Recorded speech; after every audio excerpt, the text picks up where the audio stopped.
Марио Томов основава свой цирк преди 3 години. Кризата обаче нанася сериозен удар върху бизнеса му. Днес ситуацията се нормализира, но въпреки това основните проблеми си остават.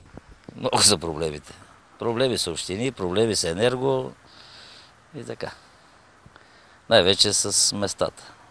Местата са вече малки, трудно се събираме. Много пари не иска общината. Таксуват ни като луна паркове. Ние не сме луна парк. Ние сме регистрирани към Министерството на културата. Те не са и те така. Това е най-трудното. Организацията и намирането на места. Вкусовете на посетителите се менят през годините и сме принудени да обогатяваме програмата си, разказа Марио. Традиционно харесвани са илюзиите. Според фокусника на цирка, добрият трик се дължи най-вече на таланта. Това не се учи от книги или пък в училище. То може да са, там има доста техники, което за овладяване от специалисти. Геометрия, физика там и други науки. Но от кого се учихте? Занятията се с гледани и пак ще се върна назад, че ако те привличат, ти ще открамнеш. Ако ти днеска ми покажеш някакъв трик, нещо, някакъв номер, аз ще го съчетая с моите неща и ще направя нещо ново.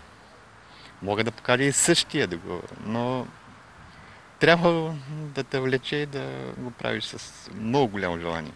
Един от проблемите в бранша е набирането на нови кадри. Малцина са тези, които оставят семейството и родния си край, за да се посветят на изкуството. Един от малкото е 18-годишния Владимир. Младежът изпълнява силови номера и жонглерство самоук е. Много репетиция трябва, поне 5-6 часа на ден.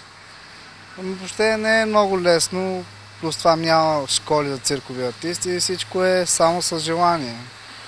И това е. Имаше ли човек, който да те напътства в началото? Ти каза, че не е имало школи. Как се научи фактически? Аз съм самоук. В смисъл един номер с видео от други циркове световни. Гледаш, учи се, пробваш. Което стане, което не може. Трябва повече репетиция. Неизменна част от всеки един цирк са животните, които публиката посреща с голяма радост.